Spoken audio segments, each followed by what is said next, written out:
1991 June 17 LTTE తీవ్రవాదుల మానవ bomb దాడిలో రాజీవ్ గాంధీ మరణించిన ఒక నెల రోజుల లోపే అధికార కాంగ్రెస్ పార్టీ రాజీవ్ గాంధీకి భారతరత్న అవార్డును ప్రదానం చేసింది.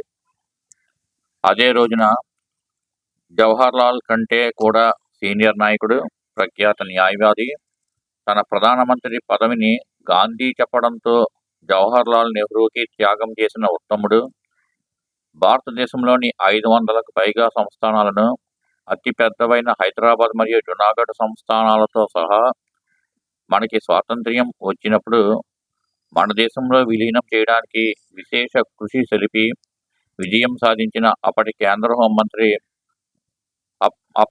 అప్పటి హోంమంత్రి సర్దార్ వల్లభాయ్ పటేల్కు వీరి మరణం 1950 డిసెంబర్ 15 అనంతరం 40 సంవత్సరాలకి భారతరత్న అవార్డును ప్రదానం చేసిన కాంగ్రెస్ పార్టీ నాయకత్వంలోని కేంద్ర ప్రభుత్వం. భారత్ మాతా కీ జై.